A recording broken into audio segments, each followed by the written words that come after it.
کسی طرح اسفند کو اس پلان کا علم ہو گیا تھا، اسی لیے وہ اس دن تمہاری تلاش میں F11 کی طرف آیا تھا۔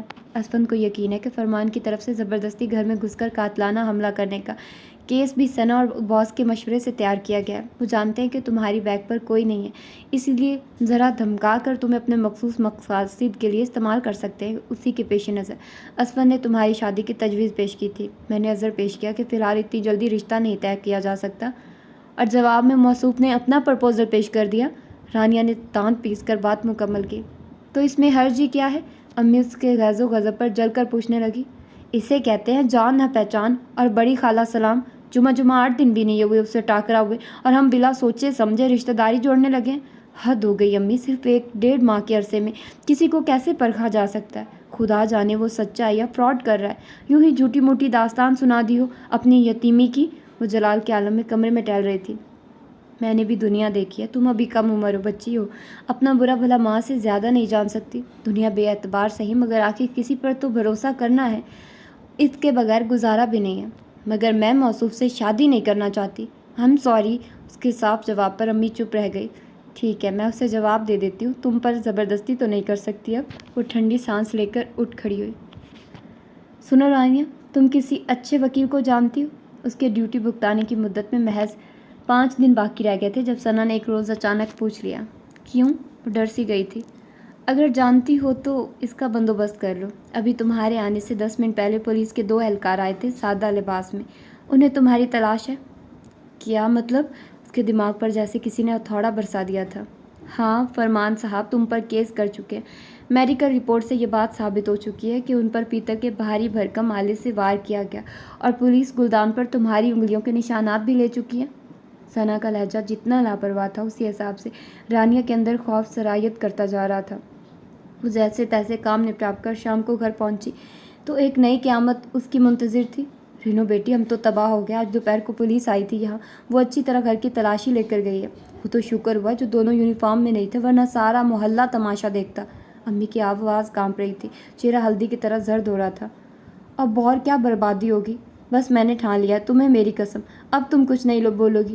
میں آج ہی اسپن سے بات کرتی ہوں، کل تک تمہارا نکاح ہو جانا چاہیے۔ الیاس اس کی بیوی کو اور سریا کو مدعو کر لیتے، بلڈنگ کے باقی لوگوں کے گھر مٹھائی بھجوا دیں گے تاکہ اطلاع بھی ہو جائے اور ان کا گلہ بھی جاتا رہے کہ شادی میں نہیں بلوایا۔ امی پلیز ایسا کچھ نہ کریں، دیکھیے میری بات سنیے۔ اس نے انہیں روکنے کی بہتری کوشش کی، مگر وہ اپنے ارادے سے 1 انچ پیچھے نہ ہٹی۔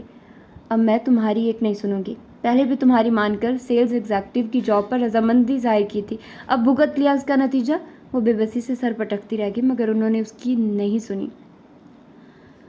اگلے دن وہ دوپہر کو چھٹی لے کر گھر واپس آئی تھی کہ امی نے سختی سے ہدایت کی تھی، شام تک نکاح ہو گیا۔ بے حد سادگی بلکہ افراتفری میں ہوا تھا۔ دلہن ناپے کا روایتی اہتمام بھی نہ ہو سکا۔ اتفاق سے امی نے عید کے لیے اس کا فیروزی ہلکے سے دبکے کے کام والا سوٹ بنوا کے رکھا تھا، وہیں پہنا دیا گیا۔ زیور کے 2 سیٹ امی نے شروع سے اس کے لیے سنوار رکھے تھے، انہیں پہن لیا۔ مہندی اپٹن کا بھی وقت نہیں تھا، بس ہلکی سی لپسٹک اور کاجل کی دھار آرائش کا کام دے رہی تھی۔ انشاءاللہ ولیمے پر کسر نکالیں گے، امی مطمئن تھی۔ امی آپ اکیلی رہ جائیں گی۔ اسے بار بار اس زبردستی اور اپنی بے بسی پر رونا آ رہا تھا۔ اکیلی کہاں بیٹے، یہ 2 قدم کا تو فاصلہ ہے۔ انہوں نے بڑے حوصلے سے کام لیا تھا، خود تھام کر اسفند کے کمرے میں چھوڑ کے آئی تھی۔ رو کیوں رہی ہو؟ کمرے میں آتے ہی موصوف نے پہلا سوال داغا تھا۔ لو جی، اب روؤں بھی نہ اپنے برے نصیبوں پر، اور پوچھ کیسے رہیں؟ جیسے ڈانٹ رہے ہو، اب آ رہا ہے رونا تو ہم کیا کریں؟ اس کی جان جل کر رہ گئی تھی۔ وہ بیڈ کی بجائے نیچے قالین پر بیٹھی تھی، سر البتہ مسحری سے ٹکایا ہوا تھا۔ اسفند یار اطمینان سے اپنے جوتے اور جرابیں اتار رہا تھا، پھر الماری کھول کر کپڑے نکالے اور باتھ روم میں گھس گیا۔ واپس آیا تو گرے آرام دہ شلوار قمیض میں تھا۔ وہ اسی طرح بیٹھی تھی، البتہ زیور آتے ہی اتار کر ڈریسنگ ٹیبل کے دراز میں ڈال دیا تھا، بلکہ ٹیشو سے لپسٹک بھی رگڑ کر اتار دی تھی۔ کپڑے اس لیے نہیں بدلے کہ خاصے آرام دہ تھے، اور اس کے پاس دوسرے تھے بھی نہیں۔ کیا مسئلہ ہے؟ لڑائی وغیرہ کا موڈ ہے کیا؟ وہ اس کی طرف آتے ہوئے بستر کے کنارے پر بیٹھ گیا اور ہولے سے اس کے بیڈ سے ٹکے سر کے بالوں کو چھوا۔ وہ سرک کر آگے ہو گئی۔ اوپیا کی خوشبو نے اس کا احاطہ کر لیا تھا۔ وہ غور سے اس کے چہرے کے تاثرات پڑھ رہا تھا۔ رانیہ کے رد عمل نے اس کے دلی جذبات کی عکاسی کر دی تھی۔ وہ اس کی موجودہ حیثیت قبول کرنے پر آمادہ نہیں تھی۔ آنٹی نے بتایا تھا کہ تم مجھ سے شادی پر رضامند نہیں ہو، مگر یہ بہرحال ان کی مجبوری تھی۔ اور کیا مجبوری تھی؟ اس نے بھرائے ہوئے لہجے میں بات کاٹی۔ اور اگر تھی بھی تو اس حکمت عملی سے کیا فائدہ ہوا؟ وہ تم خود دیکھ لو گی عنقریب۔ اس کے لہجے میں استحکام تھا۔